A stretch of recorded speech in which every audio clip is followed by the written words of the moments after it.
bertepatan pada tahun kedua Hijriah, yang bertepatan saat itu disyariatkan oleh Allah puasa di bulan Ramadan. Jadi Rasulullah dan para sahabat melaksanakan puasa Ramadan itu pada tahun kedua Hijriah.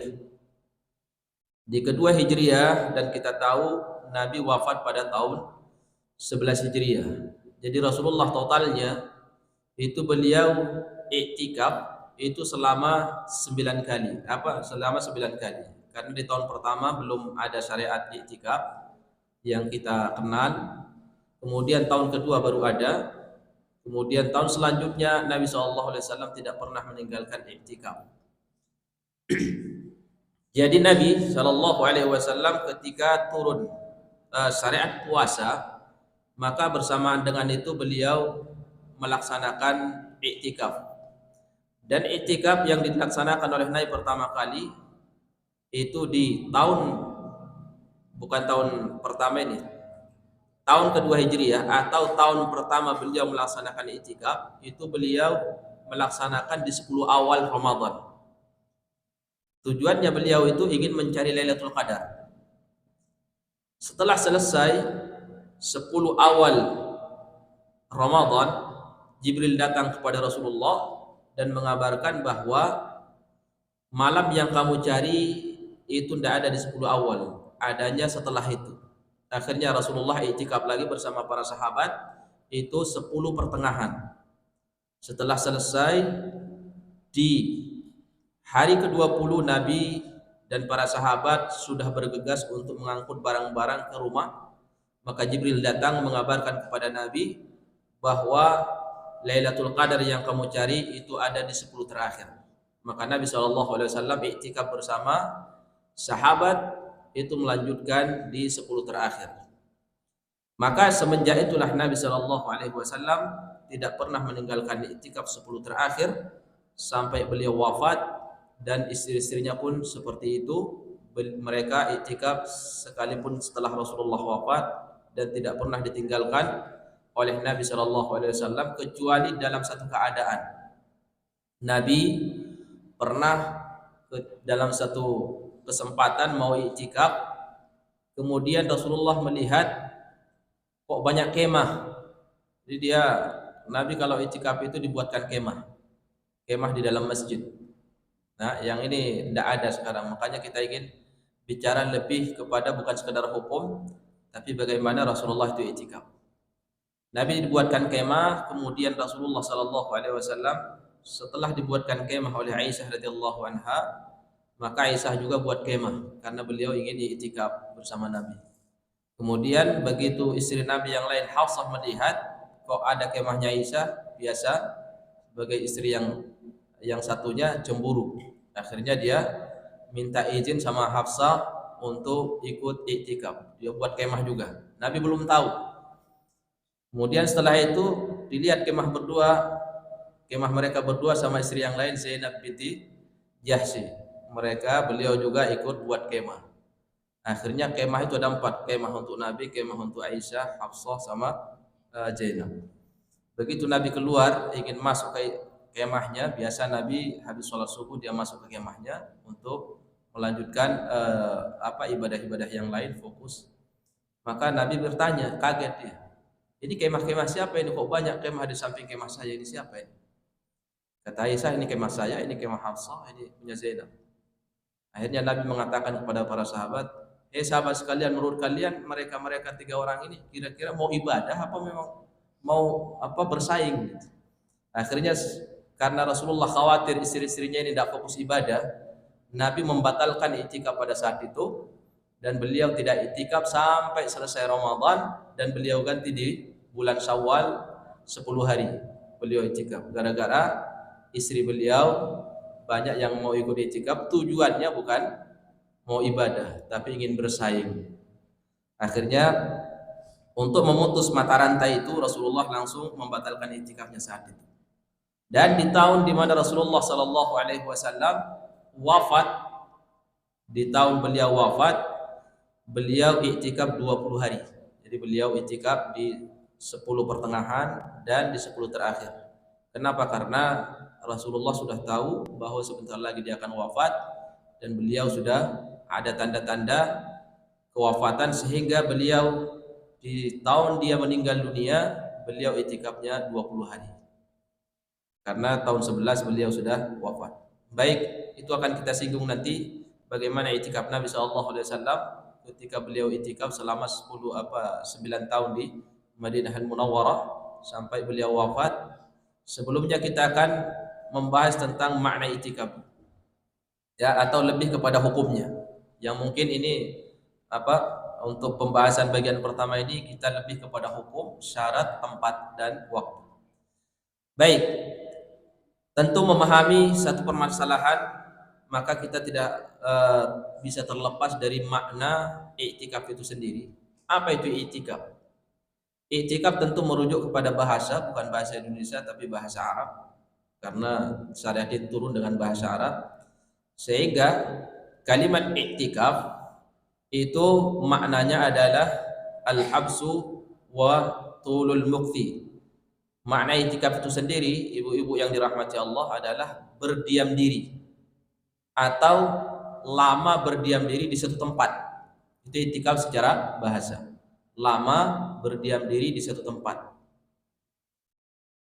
Secara syar'i, ya, secara syar'i itu adalah al-lubsu luzumul masjidin luzumu masjidin li ta'atillah, yaitu berdiam diri di masjid dalam rangka takarrub, dalam rangka beribadah kepada Allah. Itulah i'tikaf secara syar'i. Di awal makna bahasanya itu berdiam diri di satu tempat, itu namanya i'tikaf. Akifuna, kalimat akifuna itu ada di dalam Al-Quran. Ya'kufuna alaihi, mereka senantiasa tidak meninggalkan patung-patung itu.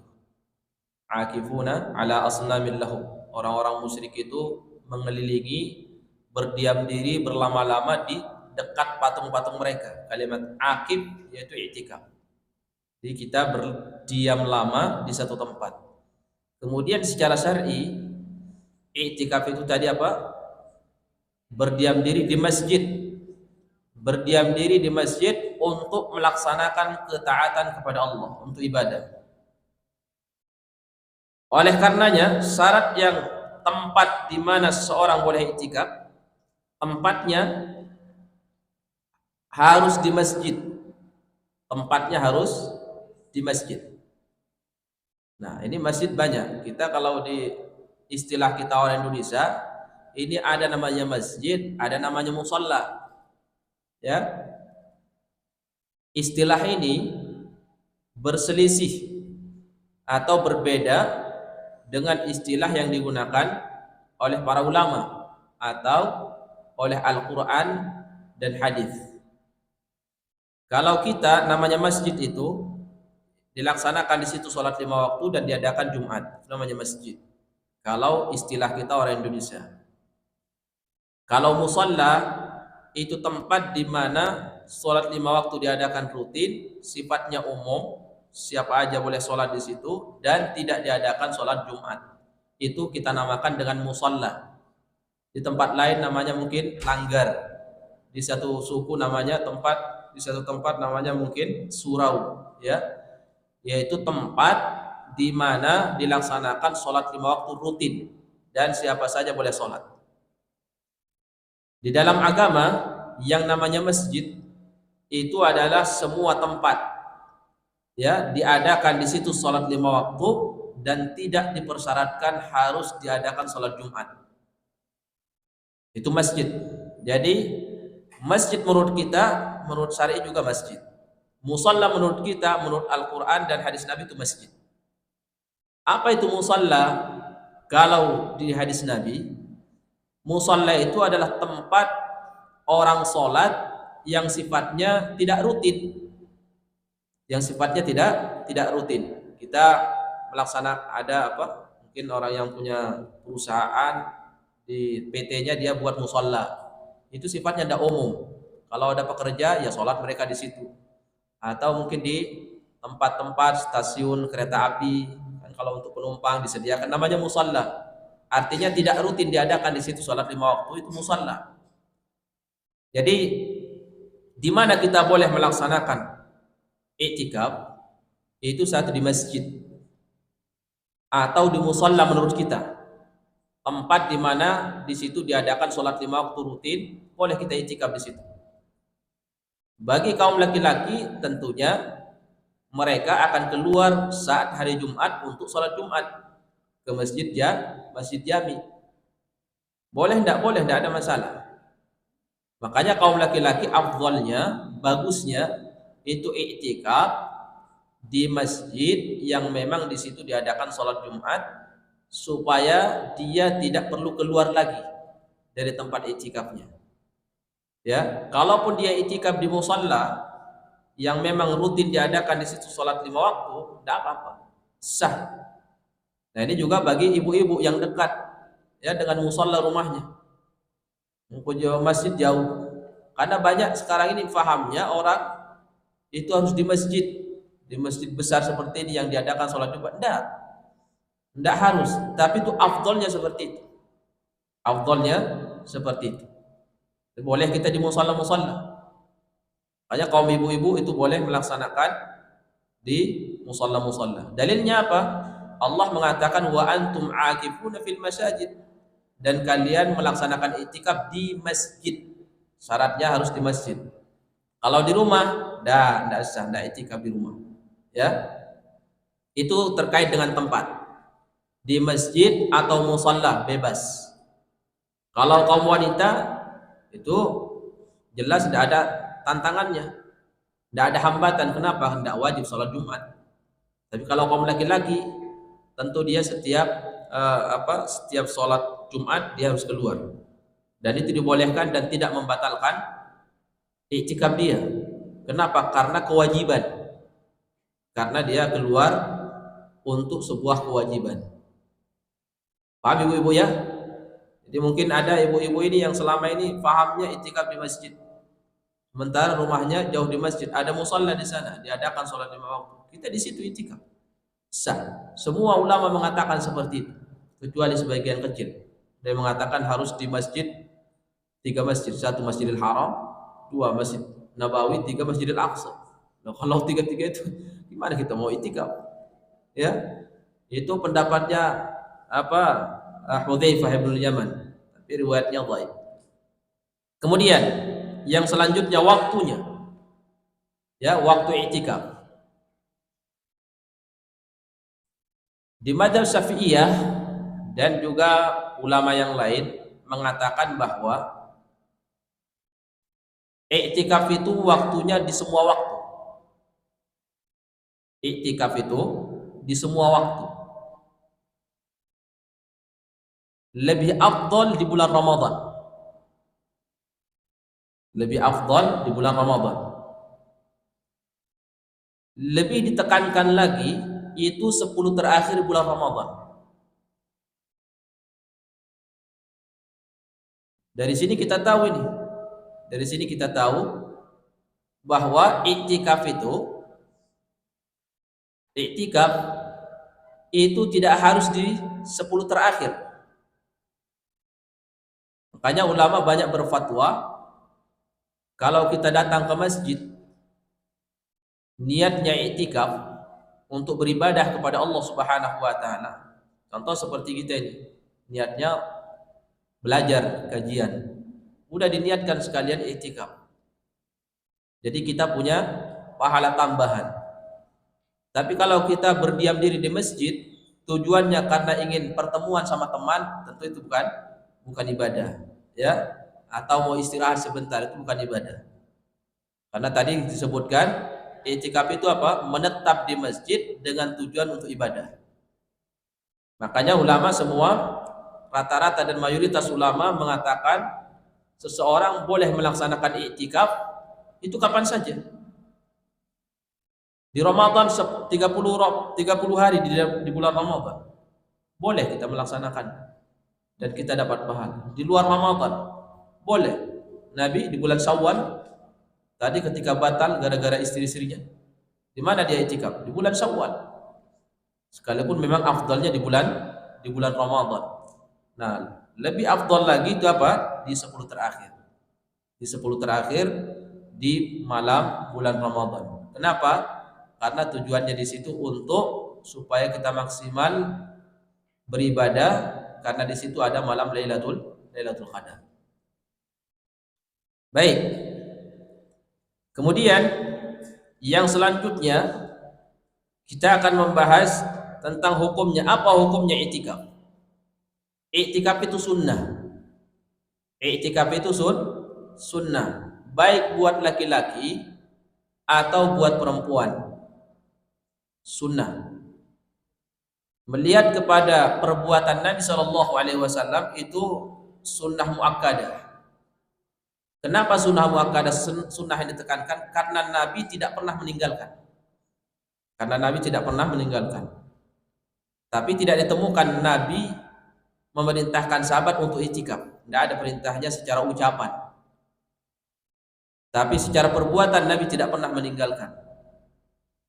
Nah, istri-istri Nabi juga sering ikut i'tikaf di zaman Rasulullah SAW. Jadi hukumnya sunnah. Tapi akan menjadi wajib hukumnya apabila kita bernadar. Saya bernadar kepada Allah di bulan Ramadan ini akan i'tikaf di 10 terakhir di bulan Ramadan. Itu wajib jadinya. Ya, karena memenuhi nadar, janji yang besar kepada Allah itu wajib dipenuhi. Kalau tidak dipenuhi, maka dia bayar kafarah namanya. Bayar kafarah, ngasih makan 10 orang miskin, atau ngasih mereka pakaian, atau puasa 3 hari. Jadi kapan wajib? Kalau ada nadar. Baik. Apa hukumnya i'tikaf bagi perempuan yang haid dan istihadhah? Bagi perempuan yang haid dan istihadhah. Apa bedanya haid sama istihadhah? Istihadhah itu apa? Darah penyakit ya. Darah penyakit itu istihadhah namanya, darah penyakit. Semoga Allah Subhanahu wa taala menjaga ibu-ibu dari darah istihadhah ya. Di zaman Nabi itu ada ibu-ibu itu istihadhah selama 7 tahun, bayangkan. Dan kita tahu di zaman itu tidak ada peralatan secanggih seperti saat ini. Nah, apa hukumnya perempuan istihadhah i'tikaf? Perempuan istihadhah i'tikaf itu boleh. Ya, tidak dilarang. Di zaman Nabi itu ibu-ibu yang istihadhah itu, kata Aisyah, banyak yang ikut i'tikaf di Masjid Nabawi. Subhanallah, sampai disebutkan mereka ini saat sholat, ya karena tidak ada apa sih namanya pembalut ya udah pembalut. Itu di zaman itu tidak ada. Jadi perempuan sahabat itu kalau haid ya netes sambil jalan, ya netes di jalan ya. Apalagi istihadhah. Nah, di Masjid Nabawi karena dia i'tikaf, ini perempuan istihadhah ini, kalau dia lagi sholat itu dia taruh ember di bawah dia. Ember kecil lah, tidak mungkin ember besar ya. Ember kecil supaya apa? Supaya darahnya tidak jatuh ke lantai masjid. Itu sambil sholat. Sambil sholat, bayangkan bagaimana seriusnya mereka, kecintaannya ingin mendapat pahala i'tikaf. Itu sampai mereka yang istihadhah netes, sholat itu darah netes, kata Aisyah radhiyallahu anha. Dia taruh ember di bawahnya. Pernah kita dapatkan sekarang ini? Tidak. Tapi ada hikmah yang perlu kita ambil di situ. Ini semangatnya untuk i'tikaf. Padahal kalau kita sudah darah-darah kayak gitu, udah malas sudah mau ibadah. Jadi orang yang mustahadhah itu dibolehkan i'tikaf, dan di zaman Nabi ada. Gimana dengan perempuan haid? Nah, perempuan haid ini terjadilah para ulama perselisihan pendapat. Di zaman Nabi memang tidak ada nas atau riwayat yang sahih ada seorang perempuan yang haid kemudian i'tikaf di zaman Rasulullah. Namun melihat kepada hukum orang yang haid masuk masjid. Karena syarat iktikaf itu harus di masjid. Apa hukumnya perempuan haid menetap di masjid? Ulama berselisih. Madzhab Syafi'iyah mengatakan haram, tidak boleh. Tidak boleh perempuan haid menetap di masjid. Berarti diambil dari sini perempuan haid di madzhab Syafi'iyah tidak boleh iktikaf. Karena syaratnya harus di masjid, sementara dia tidak boleh masuk masjid. Sebagian ulama mengatakan perempuan yang haid itu tidak dilarang masuk masjid sebenarnya. Yang penting apa? Apalagi kita saat ini. Yang dikhawatirkan itu kata ulama, kenapa dilarang masuk masjid? Itu khawatir darahnya jatuh ke masjid. Itu aja. Ini pendapat yang kedua. Sehingga apa? Sehingga kalau kita mengambil pendapat ini, maka perempuan yang haid selama dia bisa menjaga darahnya tidak netes di masjid, boleh dia iktikaf. Boleh dia iktikaf. Dan semua hadis-hadis setahu saya tentang larangan perempuan yang haid masuk masjid, sebagaimana hadis Nabi, saya mengharamkan masjid ini untuk orang yang junub sama yang haid, itu hadisnya dhaif. Hadisnya lemah. Jadi untuk orang yang haid, perempuan yang haid, maka di sini ada dua pendapat di kalangan ulama rahimahullah taala. Mereka yang mengatakan tidak boleh perempuan yang haid masuk masjid, maka dia mengatakan perempuan haid tidak boleh iktikaf.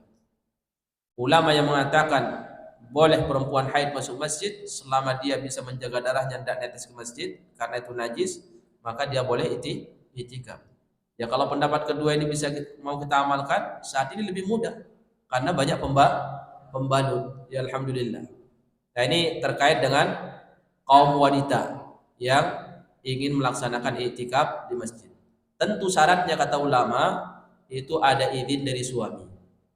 Ada izin dari suami. Kenapa? Karena ini sifatnya sunnah. Seperti perempuan itu dia kalau mau puasa sunnah harus ada izin atau keridhaan dari suami. Baik. Di sana ada pembatal iktikaf. Apa itu pembatal iktikaf?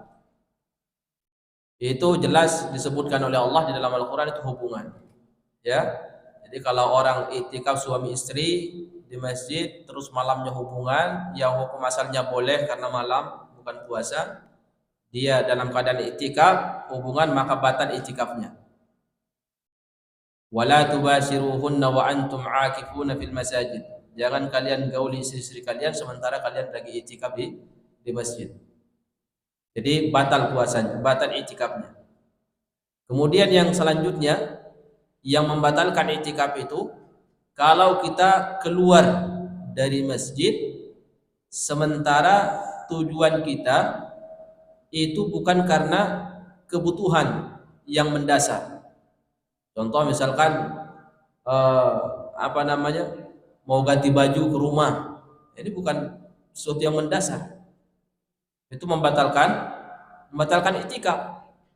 Tapi kalau kebutuhan seperti makan, kata ulama seperti mandi atau buang air, kalau kita iktikaf di tempat tidak ada pembuangan airnya, kita boleh ke rumah. Tidak ada masalah, nanti balik lagi ke masjid. Gimana kalau jauh ya? Kalau jauh mungkin mikir-mikir ya. Kalau rumahnya sampai 1 kilo dari masjid, kerjaannya nanti bolak-balik. Ya kalau dia mungkin buang air cuma sekali selama iktikaf. Kalau sampai berkali-kali, itu kerjaannya bolak-balik jadinya. Nah ini selama itu kebutuhan, maka tidak ada masalah. Selama kebutuhan, itu kembali kepada diri kita masing-masing. Bagaimana dengan menjenguk orang yang sakit? Kata ulama, kalau dia menjenguk orang yang sakit atau ikut mengantar jenazah, maka batal iktikafnya. Karena menjenguk orang sakit, mengantar jenazah juga bukan sebuah kewajiban, sifatnya sunnah. Jadi kita saat lagi iktikaf dengar teman sakit, jangan ditengok ya. Atau ada jenazah di antara ke kuburan, kita ikut ngantar, itu tidak boleh, nanti batal iktikaf. Iktikafnya batal kecuali, kata ulama, kecuali dia mensyaratkan dari awal. Dia mensyaratkan di dalam niatnya, ya Allah, saya mau itikaf. Kalau si fulana sakit, saya akan jenguk dia. Atau kalau ada jenazah keluarga, misalkan ada keluarganya ini yang sudah sakit parah, tapi dia ingin itikaf juga. Akhirnya dia memberikan syarat kepada Allah, ya Allah saya mau itikaf. Tapi nanti kalau si fulan keluarga saya ini meninggal karena sakitnya sudah parah, maka saya akan ikut antar jenazah. Nah, kalau kata ulama, kalau dia mensyaratkan dari awal, kemudian bertepatan dengan apa yang dia syaratkan terjadi, boleh dia ikut ngantar jenazah, atau boleh dia jenguk orang sakit dan dia balik ke itikaf. Itikafnya tidak batal kalau dipersyaratkan dari awal.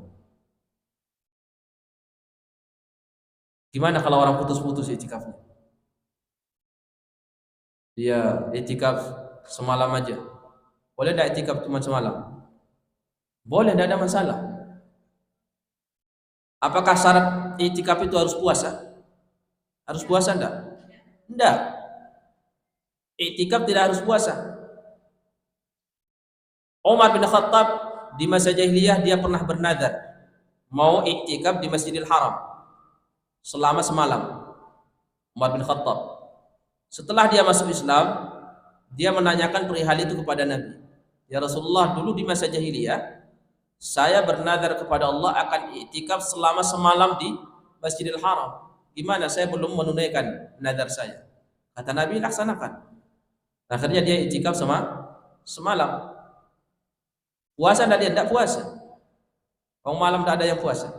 Ada yang puasa malam? Enggak ada. Jadi tidak dipersyaratkan harus puasa. Nah, di sini ini kalimat tidak dipersyaratkan harus puasa, berarti di sana mungkin ada kondisi orang yang sakit, dibolehkan dia berbuka. Karena mungkin diponis sama dokter dia harus makan di jam sekian. Kalau enggak penyakitnya nanti akan tambah atau dia bisa meninggal. Akhirnya dikasih keringanan untuk berbuka di bulan Ramadan. Tapi dia kepingin iktikaf, boleh enggak? Boleh. Datang dia ke masjid, ya udah dia enggak usah puasa, iktikaf. Perempuan yang haid, kalau kita ambil pendapat yang kedua tadi, dan itu pendapat yang saya ambil yang kedua, perempuan yang haid haram puasa, boleh enggak dia iktikaf? Boleh dia iktikaf di masjid. Kalau perempuan istihadah jelas wajib puasa. Ya, jelas jadi wajib puasa. Puasa tidak menjadi syarat sahnya iktikaf. Jadi bagi orang yang putus-putus, dia cuma malam, tidak ada masalah. Bagaimana Allah mencatat? Ya, Allah catat saat dia mulai masuk ke masjid dan kapan dia keluar, di situ dihitung pahalanya oleh Allah. Dia balik cuma 2 hari misalkan, atau cuma 3 hari, atau cuma malam siangnya enggak, bebas. Karena tadi definisi itikaf itu apa? Itikaf di semua waktu. Di semua waktu. Dan tidak ada batasan yang paling minimal, itu tidak ada. Batasan paling minimal tidak ada ketetapannya. Memang afdolnya itu di 10 terakhir. Jadi kalau kita bicara itikaf yang sempurna yang dilaksanakan oleh Nabi, itu 10 terakhir. Kapan kita masuk ke itikaf kita? Semenjak terbenam matahari, kita sudah datang ke masjid. Kemudian kapan kita boleh keluar? Di hari terakhir di bulan Ramadan. Boleh kita keluar di waktu subuh, boleh kita keluar setelah terbenam matahari. Ini yang sempurna. Ini yang sempurna. Tapi mau putus-putus juga bebas. Semuanya sah dan ulama tidak ada yang melarang.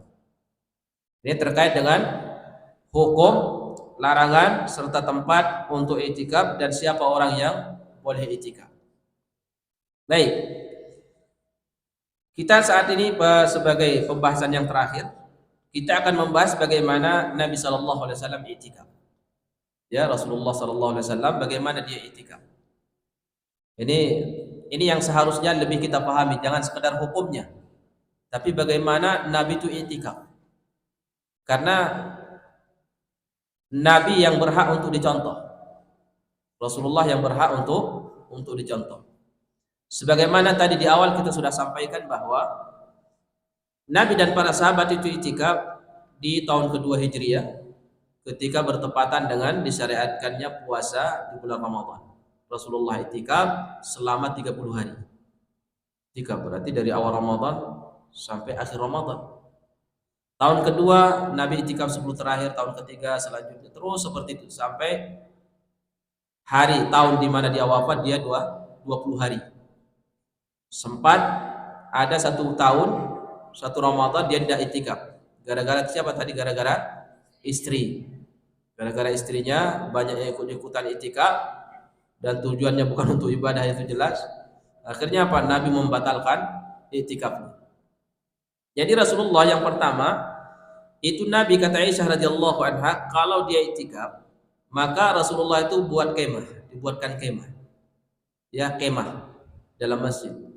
Nah, ini setahu saya masjid-masjid yang mengadakan itikaf di Indonesia ini belum ada. Ya, memang ini bukan syarat sah, bukan. Tapi ini kesempurnaan itikaf.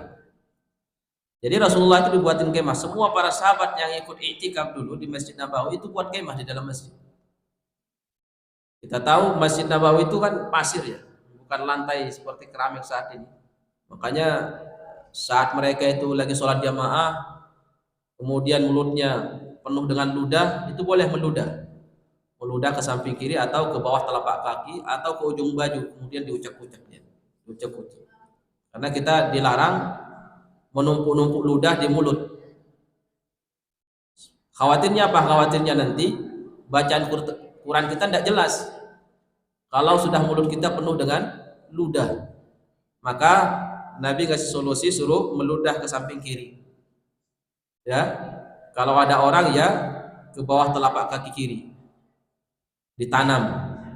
Nah, kalau tidak bisa itu ke ujung baju, kemudian diucek-ucek gini. Itu kata Nabi. Jangan ditelan ya. Kalau ditelan gimana? Ya tidak batal sholatnya. Kalau mau silahkan ditelan. Silahkan ditelan. Tapi siapa yang bisa menelan ludah sebanyak itu? Nah, karena di Masjid Nabawi ini dulu pasir, jadi para sahabat itu subhanallah kalau iktikaf ya udah buat kemah mereka. Nah, sekarang ini alhamdulillah tidak perlu kita buat pakai tiang. Ya, karena sekarang sudah ada tenda yang dijual, tinggal dipasang udah selesai. Nah, ini saya belum pernah melihat ada masjid di Indonesia ini saat iktikaf menyediakan kemah. Kalau di Sudan sepengalaman saya itu memang tidak semuanya. Ada beberapa masjid itu kalau kita iktikaf itu suruh bawa jarik itu apa ya? Kain. Ya, kain. Berapa potong gitu.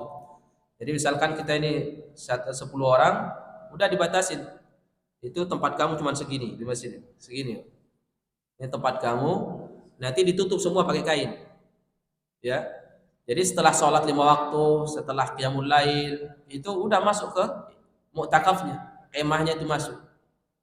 Tujuannya apa? Tujuannya ini kemah ini meminimalisir ya penyia-nyiaan waktu dengan ngobrol berkepanjangan tidak jelas.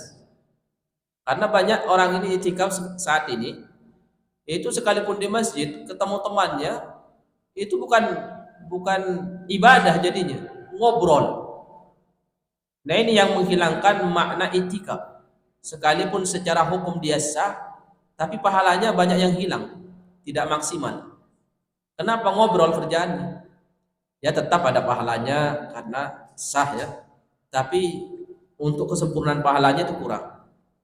Maka Nabi SAW karena beliau ingin fokus untuk ibadah, iktikaf, entah itu baca Quran atau zikir atau berdoa atau sholat-sholat sunnah yang lain atau bermunajat kepada Allah, sehingga beliau orang yang paling taat kepada Allah itu saat iktikaf beliau buat kemah. Jadi dia masuk ke dalamnya. Manfaatnya banyak sekali. Satu, maksimal ibadah kita. Yang kedua, saat kita ingin khusyuk untuk berzikir, bermunajat kepada Allah, itu kita bisa fokus. Tapi kalau kita ini tidak pakai kemah, kemudian mau khusyuk, mau berdoa, menangis misalkan, bermunajat kepada Allah, memohon ya. Sementara ada teman di samping kita. ngelihat kita lagi. Bisa tidak kita berdoa sambil menangis? Tidak bisa.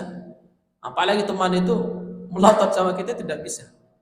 Jadi kita tidak fokus. Baca Quran sedikit, ada teman ngajak ngobrol, ngobrol jadinya. Ada orang yang dicikap lihat medsos terus, nunggu buka. Ada seperti itu, ada yang lihat bola, sepak bola. Pokoknya macam-macam. Tujuan mereka itu apa? Menetap di masjid, puasanya, sahurnya di situ, kemudian nanti iftarnya di situ. Itu aja. Sementara waktu-waktu lewat ini tidak pernah diperhatikan. Tujuan Rasulullah kita ini kenapa harus i'tikaf? Supaya fokus. Makanya harus ada apa? Kemah. Ya, kita dibuatin sesuai dengan ini, ukuran badan, lebarnya, dan ukuran, kalau panjangnya itu ukuran kita tidur. Jadi tidak lebar seperti ini, tidak. Gini aja. Itu dibuat jarik, jadi sebelahnya itu teman kita, sebelahnya lagi teman kita, seperti itu terus berbaris. Jadi orang fokus, mau tidur juga nyaman di situ. Misalkan ngantuk berat, udah tidur, nyaman, tidak ada yang ganggu. Setelah itu bangun baca Quran lagi, zikir lagi, itu khusyuk. Dan pandangan kita itu apa? Itu terbatas. Karena kalau pandangan itu bisa memandang sesuatu yang luas, dia tidak fokus untuk ibadah. Makanya ulama Rasulullah itu kalau qiyamul lail itu Nabi SAW itu dia menghadap sutroh namanya, ya, atau tiang, atau biasa Nabi SAW itu dibikinin kamar, jadi diputerin pakai kain, beliau sholat di situ. Itu diantara sunnah kita kalau mau sholat qiyamul lail itu jangan ini paling sunnahnya jangan di tempat yang lepas, tapi di tempat yang tertutup, sempit, syukur-syukur saat itu gelap. Karena kalau terang, itu pandangan itu mempengaruhi hati untuk susah khusyuk. Kita kalau lihat gini, sholat, sini lihat ini, lihat kipas, lihat jam, itu mata kesana kesana, nanti ditransfer ke hati tidak khusyuk, ya. Tapi kalau kita fokus gelap, tidak ada yang dilihat, itu fokus kepada bacaan, hati tersentuh. Nah, itulah diantara hikmahnya kenapa Rasulullah dan para sahabat itu kalau i'tikaf itu beliau Nabi habis sholat subuh, jadi beliau masuk masjid, beliau tidak masuk kemahnya dulu. Beliau itu masuk kemah kapan? Beliau masuk kemah itu ketika sudah selesai sholat subuh, beliau masuk ke dalam kemah. Situ Rasulullah melaksanakan ibadah. Jadi sahabat tidak tahu, sahabat di sampingnya pun seperti itu. Jadi semua fokus baca Quran, kemudian zikir, pokoknya ibadah apa saja, jadi tidak terganggu. Nah, ini yang tidak kita temukan di masjid di Indonesia ini, Mas. Nah, semoga di sini pertama kali bisa mengamalkan, ya, jamaah. Apa yang harus kita lakukan saat-saat i'tikaf itu? Ya, apa yang harus kita lakukan saat-saat i'tikaf? Paling afdol itu baca Quran. Itu paling afdol. Itu baca Quran. Setelah itu zikir. Capek baca Quran, zikir. Capek zikir, baca Quran. Ya, itu paling afdol. Kalau enggak, sholat sunnah. Waktu duha, sholat sunnah di dalam kemahnya. Ya. Kemudian tiba saatnya, misalkan selesai sholat duha, dia sholat mutlak, sholat 2 rakaat secara mutlak bebas. Itu aja gantiannya, baca Quran, zikir, sholat sunnah, baca Quran, zikir, sholat sunnah, capek tidur sebentar, bangun lagi sholat. Seperti itu tujuan intinya i'tikaf. Makanya dibutuhkan ada kemah. Ada kemah. Kalau tidak ada kemah, ya seperti kita lepas seperti ini, yaitu mau sholat, tidak enak sama teman dilihat, mau baca Quran, dikirain alim, apalagi berdoa sambil nangis, itu tidak mungkin, ya susah. Gimana kalau kita memperbanyak kajian di waktu i'tikaf? Sebenarnya itu tidak sunnah, ya. Jadi Rasulullah SAW tidak pernah melakukan kajian itu kalau lagi i'tikaf, itu tidak ada. Kenapa? Karena Nabi itu habis sholat 5 waktu, udah masuk ke dalam kemahnya, dalam kemah aja terus sampai selesai bulan Ramadan. Beliau keluar dari kemahnya kalau ada kebutuhan. Kalau misalkan ada istrinya yang nengok dia datang, itu beliau pernah lagi itikaf, ditengok sama istri-istrinya ke situ, ngobrol. Boleh tidak kita ditengok misalkan kita yang itikaf atau kita nengok suami, boleh kita masuk kemah ngobrol sama dia. Seperti itu Nabi.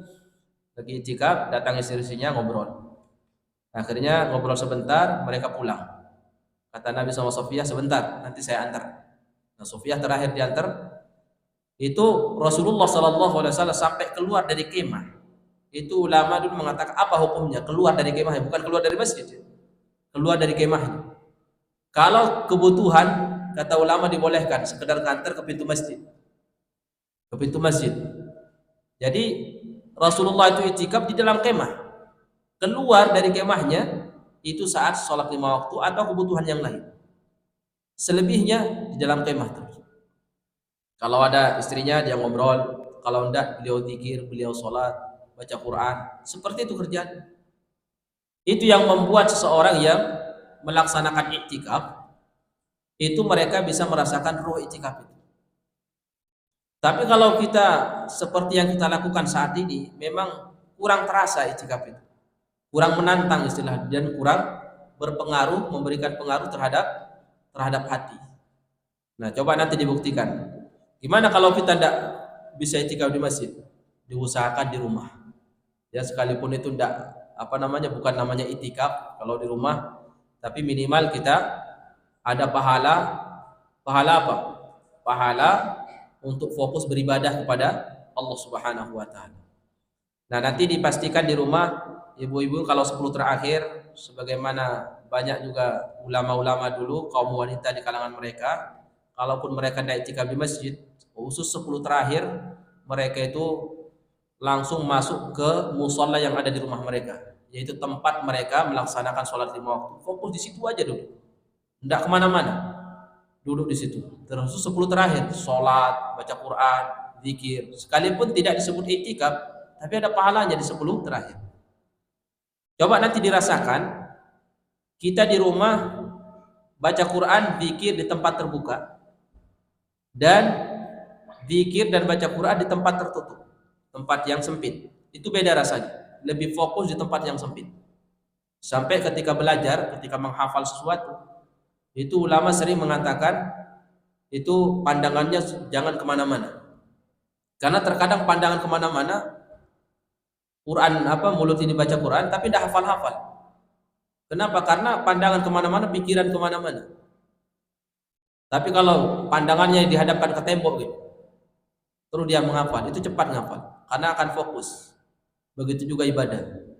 Nah, itulah hikmahnya ada kemah di Masjid Nabawi sallallahu alaihi wasallam. Kemudian Rasulullah sallallahu alaihi wasallam waktu itikaf itu beliau kalau sudah terasa rambutnya tidak enak atau banyak kotorannya atau mungkin debu kelamaan tidak mandi dibersihkan, maka beliau mendekat ke dinding masjid kuburan Rasulullah. Di mana di Madinah? Di bagian di arah mana di Masjid Nabawi? Nah, ibu-ibu yang sering umroh itu, di bagian selatan apa di bagian utara? Apa di bagian timur apa barat? Kita kalau di Masjid Nabawi sholat itu menghadap kemana? Ke utara, ke selatan, ke barat, apa ke timur? Tidak ada yang pernah umroh di sini? Sholat aja? Tidak tahu arah? Subhanallah. Kita ini sholat menghadap ke barat apa ke kiblat? Ya ke kiblat. Kita ke barat karena kiblat kita di barat. Kalau kita posisi di Mesir ya menghadapnya ke timur. Jangan menghadap ke barat, nanti membolak-balik kiblat. Kalau kita di Palestina, sholat yang menghadap ke mana? Ke selatan. Ya. Karena Palestina itu di utaranya Mekah. Kalau kita di Yaman, ya sholatnya menghadap ke utara. Karena Yaman itu posisinya di mana? Di selatannya Mekah. Nah, sekarang Madinah di mananya Mekah? Kan biasa itu ziarah dari Mekah ke Madinah atau dari Madinah ke Mekah. Itu ke arah mana itu? Tidak tahu ya? Subhanallah. Mekah itu di selatannya Madinah. Jadi kalau kita dari Mekah ke Madinah itu ke arah utara. Kalau dari Madinah ke Mekah itu ke arah selatan. Ya. Jadi Rasulullah Masjid Nabawi kalau sholat kita di sana itu menghadap kemana? Ke kemana? Kita kalau di Masjid Nabawi sholat itu menghadap kemana? Ke selatan apa ke utara? Ke selatan. Ya, kan Masjid Nabawi itu di utaranya Mekah. Kita sholat menghadap Ka'bah. Ka'bah itu di Mekah apa di Madinah? Di Mekah. Jadi kalau kita di Masjid Nabawi itu kita sholatnya menghadap ke selatan. Gitu ya. Kuburan Nabi di mana? Di timur apa di barat? Di barat masjid. Hah? Enggak pernah lihat kuburan Nabi? Enggak tahu arahnya. Bingung ya? Di Masjid Nabawi bingung, tiang-tiang semua. Alhamdulillah sampai ke Indonesia enggak pusing. Itu di timurnya. Nabi itu kuburannya di timur Masjid Nabawi. Satu dinding dengan Masjid Nabawi. Lah dulu itu di situ kamar Aisyah, rumah Nabi sama Aisyah itu sejajar dengan mimbar Nabi. Sejajar dengan mimbar. Ini utara mana? Sana ya. Nabi menghadap ke mana? Ke selatan. Berarti di sana Mekah, di sini Masjid Nabawi. Itu Rasulullah SAW itu kan segi empat ya. Dulu Masjid Nabawi. Ini taruhlah ini Masjid Nabawi, ya. Di sini kamar Aisyah bersama Nabi. Satu dinding sama Masjid Nabawi. Di sini mimbar Nabi SAW. Itu Nabi kalau itikaf itu dia kalau ingin dicuci rambutnya dia ke tepi dinding sini. Di situ ada jendela. Jendela di rumah Aisyah. Biasa Nabi menyingkap gordennya melihat para sahabat sudah kumpul apa belum. Khusus di sholat Isya. Kalau sudah adzan Bilal itu Nabi lihat itu di gorden itu. Kalau para sahabat sudah banyak kumpul, Nabi segera sholat Isya. Kalau para sahabat kok masih sedikit, itu ditunda oleh Nabi sholat Isya sampai tengah malam. Nah itu Nabi SAW itu dia datang nempel ke dinding masjid itu, kemudian dia memberikan kepalanya kepada Aisyah radhiyallahu anha. Aisyah di rumahnya. Itu disisir rambutnya oleh Nabi oleh Aisyah. Rambut Nabi itu disisir. Karena rambut Nabi itu panjang. Jadi disisir, dibersihin oleh siapa? Oleh Bunda Aisyah radhiyallahu anha. Seperti itu Nabi SAW itu i'tikaf dan beliau tidak ditemukan mandinya seperti apa itu tidak ada. Tidak seperti kita ya, mandi itu wajib 3 kali sehari. Di zaman Nabi tidak ada itu harus 3 kali mandi di dalam sehari, itu tidak ada. Sampai makan pun kita ini wajib tiga kali dalam sehari, sebuah kewajiban sama seperti sholat 5 waktu. Beda lagi dengan makan-makan sunnah sama cemilan-cemilannya itu beda lagi ya. Seperti sholat-sholat sunnah. Nah, di zaman Nabi tidak ada, makanya tidak ditemukan berapa kali Rasulullah itu mandi, tidak ditemukan. Cuma di situ disebutkan beliau kalau mau mencuci rambutnya itu tinggal dia kasih kepalanya ke Aisyah radhiyallahu anha. Maknanya apa? Maknanya selama orang itu tidak punya kebutuhan dan kebutuhannya tidak terlalu mendasar, itu tidak usah banyak keluar dari masjid. Karena nanti akan menghilangkan ruh i'tikaf itu akan hilang. Gara-gara apa? Gara-gara kita banyak keluar dari masjid. Baik, ibu-ibu yang dirahmati oleh Allah Subhanahu wa taala, karena pembahasan i'tikaf ini tidak terlalu panjang ya. Ini kita masih ada waktu 20 menit atau bisa lebih nanti. Kita maksimalkan dengan tanya jawab. Saya yakin mungkin di sana banyak permasalahan yang harus kita bahas yang sifatnya mungkin terkait dengan pribadi masing-masing. Gimana kalau seperti ini akan kita maksimalkan di sisa waktu supaya lebih maksimal pembahasan i'tikaf di kesempatan kali ini. Baik ibu-ibu, saya buka pertanyaan. Baik, silakan.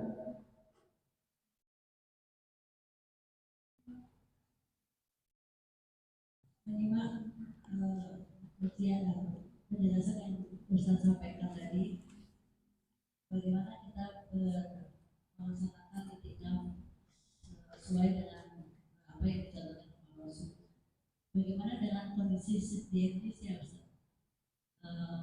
Ada yang melaksanakan memang full, mereka berdiam diri di masjid, tapi kondisinya kan tidak selalu seperti itu, atau mungkin mereka masih belajar tapi berniat untuk 10 hari 10 hari beriktikaf di masjid, berdiam diri di masjid, tapi kondisinya yang harus keluar masjid itu kayaknya lebih dari separuh dari 10 hari itu.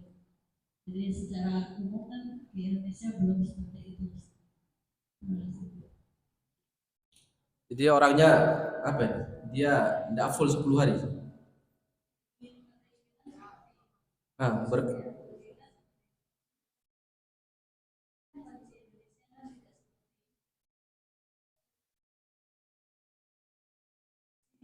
ya sebenarnya penerapannya ini sebenarnya sangat mudah. Yang penting kita tahu bagaimana Rasulullah itikaf. Satu, kalau mau fokus bawa kemah, ya, bawa kemah yang atau buat jari aja, buat pakai jari ini. Tentunya ini terkait dengan DKM masjid ya. Ini diizinin apa enggak gitu. Karena ada DKM. Tapi kalau dia mengizini ya alhamdulillah. Kita bawa. Kemudian setelah itu apa yang kita lakukan? Ini bisa maksimal nanti iktikafnya. Kita bawa tenda, kemudian kita pasang. Dipasangnya diusahakan itu di tempat di mana tidak banyak orang di situ, di bagian pojok di mana masjid gitu. Karena di zaman Nabi itu di bagian belakang ditaruh kemah-kemah para sahabat ketika mereka iktikaf. Apa yang dilakukan? Nabi SAW itu kapan dia masuk ke kemahnya? Itu habis sholat subuh di tanggal di hari ke-21. Di hari ke-21 Nabi SAW habis sholat subuh dia masuk ke kemah. Berarti sebelum itu, sebelum sholat subuh dia tidak masuk ke kemah. Di mana dia? Qiyamul Lail. Rasulullah Qiyamul Lail. Itu Nabi banyak melaksanakan ibadah di kemahnya di siang hari. Di siang hari dia masuk, ya. Kalau sholat 5 waktu dia keluar. Setelah selesai sholat dia masuk lagi. Nah kalau malam ini kan dari habis isya sampai subuh ini kan panjang waktunya. Itu Nabi SAW melaksanakan qiyamul lail sepanjang-panjangnya. Itu Rasulullah. Nah ini terkait dengan sholat tarawih. Nabi itu sholat tarawih berjamaah bersama para sahabat itu cuma 3 hari. Ya makanya ketika dia iktikaf itu semua sahabat sholat tarawih masing-masing. Selama 9 tahun Nabi SAW di Madinah. Di zaman Abu Bakar pun seperti itu. Baru di zaman Umar dikumpulkan lagi. Jadi kapan Rasulullah itu masuk tendanya? Habis sholat maghrib, habis sholat subuh di malam di hari ke-21 Nabi masuk tenda. Itu sampai nanti siang. Siang beliau keluar sholat. Setelah selesai sholat zuhur dia masuk lagi ke dalam tendanya. Sampai tiba waktu asar seperti itu terus. Sampai nanti 10 terakhir selesai beliau keluar dari kemahnya juga habis sholat itu sebelum sholat subuh beliau sudah keluar dari kemahnya sholat subuh, habis sholat subuh tidak masuk lagi ke tendanya atau ke kemahnya, itu beliau keluar. Nah dengan cara itu insya Allah orang maksimal. Jadi fokus kita kapan masuk kemah, kapan masuk tenda, kapan keluar, itu seperti itu. Tidak ada kesibukan kita untuk ngobrol sama yang lain. Sulit tidak untuk dilaksanakan di Indonesia? Tidak sulit. Tinggal kita rembukan sama DKM. Contoh misalkan, Pak saya mau itikaf, cuman saya supaya tidak banyak ngobrol sama teman yang lain. Itu saya mau bawa tenda atau saya bawa jari di pojok mana gitu, boleh enggak? Yang penting jangan di luar masjid buat tendanya. Nanti di luar masjid tidak itikaf jadinya. Karena syaratnya harus di masjid. Ya bagian mana mungkin di sini kan banyak ini. Dalam masjid bagian-bagiannya tidak ada orang di situ. Nanti di pojok di mana tendanya. Insya Allah. Jadi tidak susah. Tinggal kita mau apa enggak dan rembukan sama pengurus masjid. Allahu a'lam. Baik, yang lain. Saya mau bertanya Ustaz. Ya. Bismillahirrahmanirrahim. Assalamualaikum warahmatullahi wabarakatuh. Waalaikumsalam. Ketika kita iktikaf, kita mau membeli makanan. Jadi bukan pas puasa ya, pas malam. Kita membeli makanan secara online. Pesan makanan secara online. Apakah itu termasuk jual beli yang tidak diperbolehkan di dalam masjid? Karena kan kita posisinya di dalam masjid.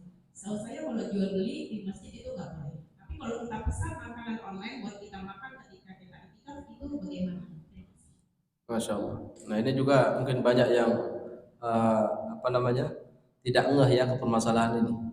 Banyak orang iktikaf melakukan jual beli online, itu tidak boleh ya, karena itu akad. Dilarang kita melakukan akad di dalam masjid oleh Rasulullah. Tapi bayar utang di dalam masjid, nagih utang itu boleh. Bayar utang menjelaskan tentang jual beli boleh di dalam masjid. Mau bayar utang boleh dalam masjid. Nagih utang dalam masjid juga boleh. Dulu ada sahabat namanya Ibnu Abi Hadrat. Dia meminta kepada sahabat Ubay bin Ka'ab suruh dibuatkan senjata, karena Ubay bin Ka'ab ini dia sering buat senjata pedang, tombak dan yang lainnya. Diutang sama Ibnu Abi Hadrat, tidak bayar-bayar. Ditagih sama Ubay, belum bayar. Dicari Ibnu Abi Hadrat, tidak ketemu. Ini Ibnu Abi Hadrat kemana ini? Akhirnya Ubay bin Ka'ab menunggu dia di masjid. Ini pasti dia datang sholat. Nah, ditagih di masjid. Kenapa kamu tidak bayar? Ya, akhirnya tengkar berdua. Ibnu Abi Hadrat marah karena ditagih, Ubay juga marah. Akhirnya tengkar, kemudian angkat suara keduanya, tengkar mulut. Nabi dengar dari kamar Aisyah, Nabi buka gorden. Ada apa Ubay? Ini Ibnu Abi Hadrat ya Rasulullah. Sembunyi terus, tidak bayar hutang. Ya udah katanya, kata Nabi, setengah aja kamu tagih, mungkin dia lagi tidak punya uang. Ya udah ya Rasulullah, setengah aja kamu bayar. Akhirnya dia bayar. Jadi bayar di masjid boleh. Jadi kalau ada orang nakal bayar utang, bisa ditunggu di masjid. Kalau dia laki-laki ya, karena pasti sholat di masjid. Kalau dia orang rutin di rumahnya tidak ada, tunggu di masjid tagih. Akad itu tidak boleh. Nah ini perhatikan, akad di dalam masjid tidak boleh. Kalau di teras boleh. Di teras masjid itu boleh. Karena dulu ada sahabat yang jual di pintu Masjid Nabawi, jualan kain di pintu masjid. Di teras boleh, di halaman boleh. Itu tidak termasuk masjid. Makanya di teras tidak boleh orang di situ itikaf. Ya, sekalipun kalau masjidnya full penuh boleh sholat di situ, itu darurat namanya. Tapi masjid itu ya yang ditutup sama dinding. Tapi itu tidak disebut masjid, bagian dari masjid. Sehingga akad di situ tidak ada masalah. Apalagi di halaman masjid, karena di sana ada yang mengharamkan. Itu tidak ada dalilnya. Yang mengharamkan akad di teras masjid, di halaman masjid, tidak ada dalilnya. Justru yang ada dalilnya di Sahih Bukhari, dulu ada sahabat ketika Rasulullah keluar dari pintu masjid bersama Umar, itu di situ Umar mendapatkan ada yang jualan di pintu masjid, ada yang jualan kain. Kata Nabi, kata Umar bin Khattab, ya Rasulullah, ini kain yang bagus, kamu beli, kamu gunakan untuk sholat Jumat dan hari raya. Itu di mana? Di pintu Masjid Nabawi. Sehingga banyak ulama mengatakan yang dilarang itu di dalam masjid. Akad ya, bayar hutang boleh, nagih hutang boleh, menjelaskan masalah jual beli boleh. Yang dilarang akad, tawar menawar itu. Ya saya kira keren. Allahu a'lam bishawab. Baik, silakan. Dia pakai mic biar kedengaran. Iya.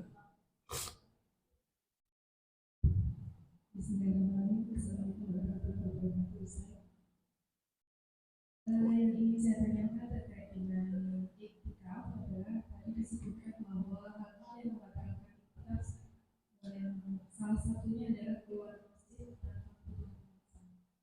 Bagaimana hukumnya untuk kaum laki-laki yang masih berkewajiban untuk mencari nafkah di 10 terakhir bulan Ramadan, tetapi mereka ingin melakukan ibadah iktikaf itu? Apakah mencari nafkah itu, karena biasanya cuti bersama itu kan baru beberapa hari terakhir Ustaz, sampai 10 hari itu, tapi mereka ingin melakukan itu yang pertama.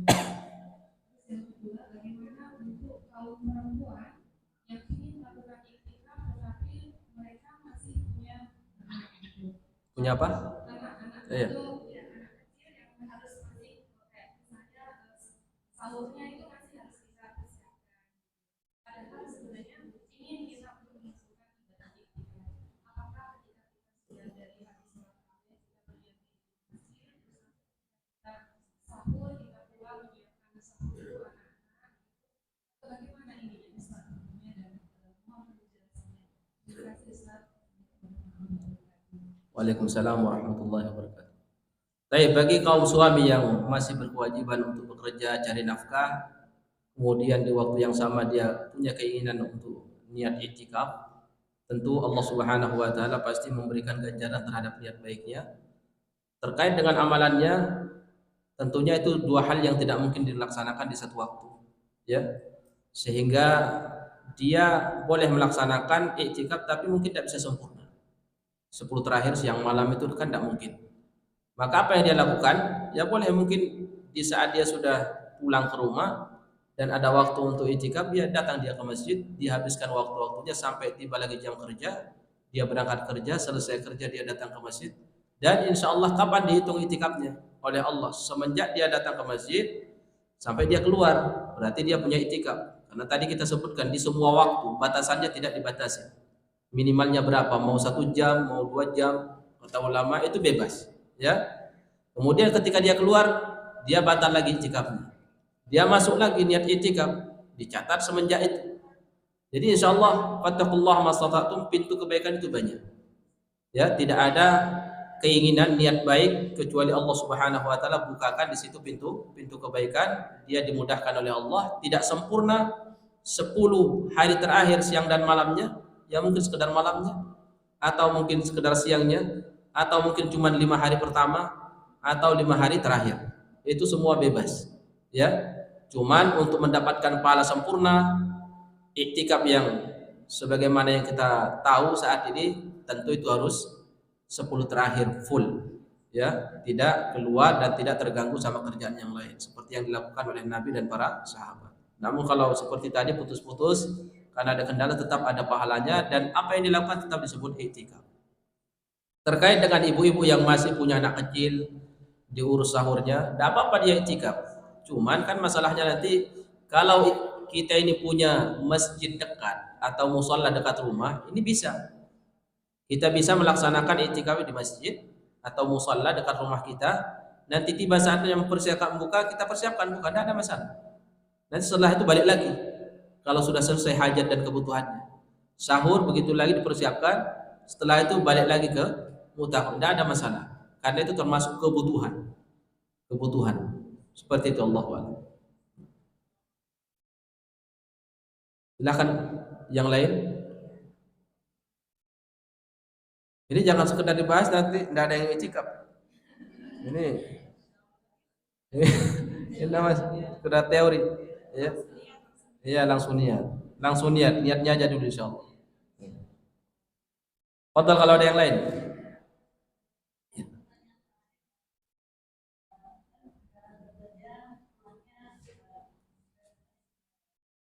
Mana? Setelah bekerja, kemudian kita lagi di masjid. Bagaimana kalau misalnya ketikanya pindah masjid? Kenapa? Tempatnya pindah. Jadi mendekati rumah, di dekat rumahnya. Kemudian kan bekerja, pulang bekerja daripada kejauhan pulang ke rumah. Jadi itikafnya itu di dekat tempat kantornya, tempat bekerja. Ya. Sampai besok subuhnya lagi dia ke bekerja kembali. Jadi tempat itikafnya itu pindah itu. Tempat iktikafnya pindah-pindah. Ya. Baik. Orang kalau sudah masuk ke satu masjid dan niatnya iktikaf, semenjak dia masuk itu sudah dihitung pahala iktikaf. Sampai dia keluar dari masjid itu, berarti apa? Sebatas itu iktikaf dia dan sah, dapat pahala. Ketika dia keluar dari masjid itu, berarti tidak ada hubungannya lagi dengan masjid itu. Ya. Dia mau iktikaf lagi nih, tempat yang lain, tidak ada masalah. Sekalipun di zaman Nabi tidak pernah terjadi. Cuman kan posisi kita ini saat ini terlalu sibuk, ya. Sibuknya super. Padahal kita ini sekedar kepala rumah tangga. Sibuknya sudah minta ampun, tidak bisa diganggu. Sampai itikaf aja susah. Nabi ini sudah kepala negara, istrinya banyak, ya, umatnya diurus, itu banyak, tetap fokus. Siapa yang paling sibuk? Nabi apa suami kita? Suami kita. Yang paling sibuk di kantor, ya. Tidak ada masalah, itu bebas. Yang penting dia di masjid. Tidak ada masalah, dan Allah akan menghitung pahala kapan dia masuk masjid itu niatnya itikaf, kapan dia keluar sebatas itu itikaf. Tidak ada yang dilarang. Yang dilarang itu kalau kita mau full di satu masjid ini, misalkan di sini, ya. Kemudian tiba-tiba ganti lagi ke tempat yang lain. Sementara tidak ada kebutuhan untuk pindah-pindah. Ini cacat kalau seperti ini. Karena tidak sesuai dengan kebutuhan, ini sesuai selera. Gimana kalau saya melaksanakan iktikaf di Masjid Nurul Iman, kemudian nanti ada kajian di masjid mana saya mau hadir, itu tetap batal ininya, tetap batal iktikafnya, dia harus memulai lagi. Kenapa? Karena kajian itu bukan ibadah yang inti ketika kita iktikaf. Ibadah yang difokuskan oleh Nabi saat iktikaf itu bukan kajian.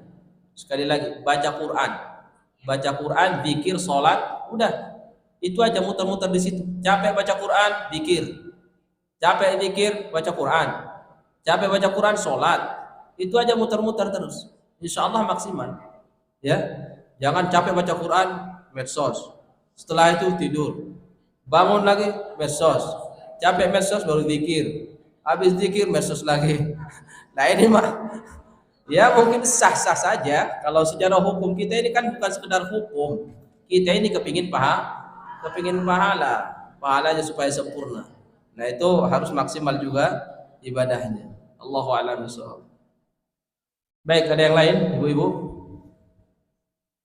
Silahkan tanya, tidak usah malu-malu.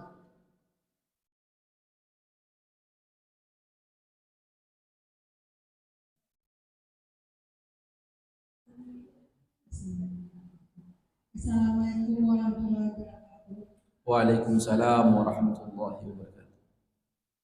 Yang saya tanyakan Ustaz, zaman sekarang kan zamannya media sosial yang sangat banyak.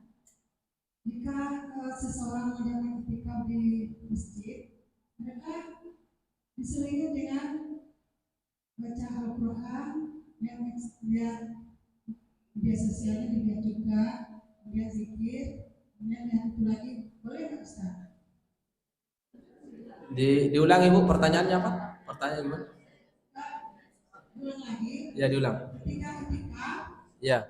ibu saya lihat tuh di masjid Istiqlal, mereka melihat Facebooknya masih baca Al-Quran, zikir, kita lihat Facebook lagi, di Instagram, terus dilanjutkan baca Al-Quran, zikir, kita dilihat lagi Facebooknya atau Instagramnya. Apakah itu boleh Ustaz?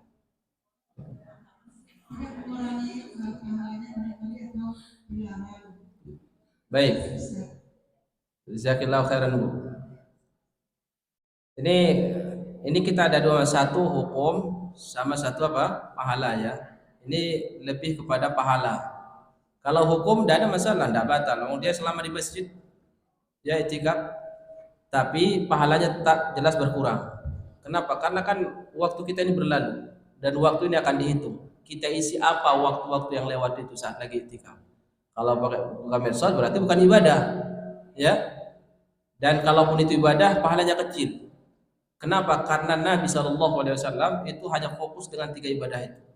Itu ketika itikaf, tidak lebih daripada itu. Padahal ngajar itu juga ibadah. Kenapa Nabi tidak ngajar sahabat juga, dibuat apa kurikulum pesantren kilat selama 10 hari gitu kan, selesai. Tidak dilakukan oleh Nabi.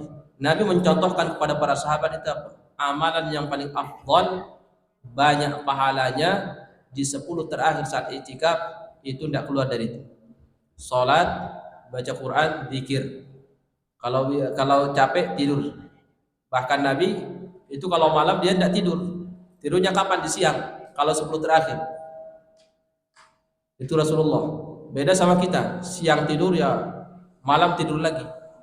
Habis.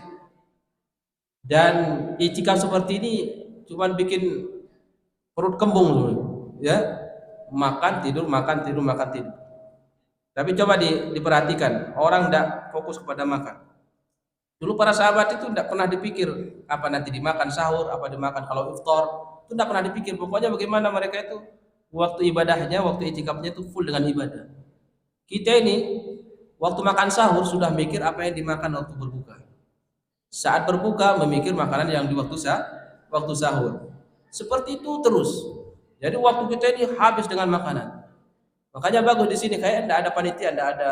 Di sini kalau itikaf disediakan makanan enggak? Pulang. Itu afdal, itu bagus. Ya. Jadi panitia juga tidak sibuk.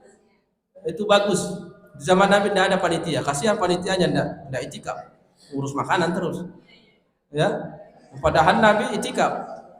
Ada di zaman sahabat yang ini tidak ada.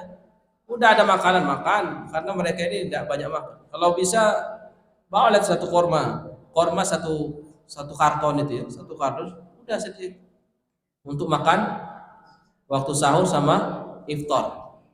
Nah, katanya korma sama semangka itu, kata Aisyah itu menyehatkan. Jangan makan ini, jangan makan nasi sebenarnya kalau sahur itu. Makan korma sama semangka itu enak, jadi semangat. Mata itu tidak ngantuk, semangat baca Quran. Tapi kalau sudah makan nasi, wah itu habis subuh udah kelengar dulu ke sini. Makan jengkol, makan ayam bakar, full, ya. Sudah full perutnya di waktu sahur, belum kempes ini, sudah mau makan iftar lagi. Ya. Makan iftar nanti kenyang, tidak bisa sholat qiyamul lail. Nunggu kapan kempesnya. Sampai tiba waktu sahur, makan lagi. Jadi capek perut ini. Itu yang kita alami saat ini. Nah, sekarang kita coba bagaimana seperti Rasulullah itikaf, tidak perlu ada panitianya. Yang penting panitia masjid, DKM masjid menyediakan tempat. Yang mau itikaf silahkan, bawa cari alternatif sendiri gimana makanannya, itu lebih khusyuk sebenarnya. Jadi tidak perlu ribut-ribut kalau seperti itu. Kecuali mungkin yang jauh-jauh, pokoknya intinya cari alternatif. Bawa apa, mungkin minta diantar makanan ke keluarganya, itu lebih fokus dan itu lebih nyunah sebenarnya ketimbang ada panitia yang menyiapkan makanan sahur, makanan ini itu tidak ada di zaman Nabi karena semua fokus ibadah. Baik, Allahu a'lam bishawab. Sudah tidak ada lagi. Baik.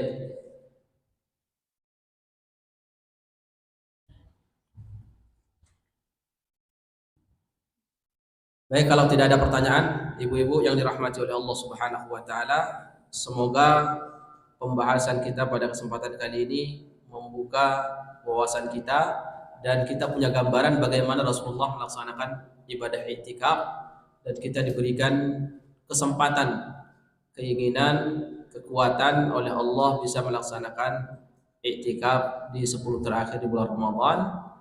Karena apa yang kita kaji saat ini tentunya salah satu persiapan, semoga ini sebagai bentuk usaha kita sehingga Allah memudahkan kita untuk mengamalkannya. Al-ilmu qabla al-qawli wal amal. Belajar sebelum beramal, harus ada ilmunya. Baik, hanya itu yang bisa saya sampaikan. Kurang lebihnya saya mohon maaf. Apabila ada kata yang salah mohon dimaafkan. Apabila ada pembahasan yang keliru, tidak sesuai dengan sunnah Nabi, saya mohon maaf dan istighfar kepada Allah Subhanahu wa taala. Kita tutup dengan doa kafaratul majlis. Subhanallahumma wa bihamdika asyhadu an la ilaha illa anta astaghfiruka wa atubu ilaik. Aqulu ma tasma'un. Assalamualaikum warahmatullahi wabarakatuh. Waalaikumsalam warahmatullahi wabarakatuh. Ustaz, ini mau tanya, pembahasan tentang itikaf sudah selesai atau bersambung? Sudah selesai. Tidak ada lagi yang mau dibahas. Sudah hari raya. Saya cermati Nurul Iman ini sangat antusias dengan pembahasan ini. Masya Allah. Kita sudah langsung niat Ramadan besok bisa itikaf dengan sempurna sesuai sunnah. Allahumma. Alhamdulillahilladzi bi ni'matihi tatimu shalihat. Jazakallahu khairan Ustaz Abdul Ghani Nazif LC-MA atas pembahasan ilmu yang sangat bermanfaat, pencerahan yang sangat bagus sekali bagi kami itikaf sesuai sunnah. Baiklah ibu-ibu yang dirahmati Allah, semoga apa yang kita pelajari hari ini bisa membuat kita lebih semangat beribadah, beritikaf kepada Allah di waktu-waktu mendatang. Bilahi fi sabilil haq tasabiqul khairat. Wassalamualaikum warahmatullahi wabarakatuh. Waalaikumsalam warahmatullahi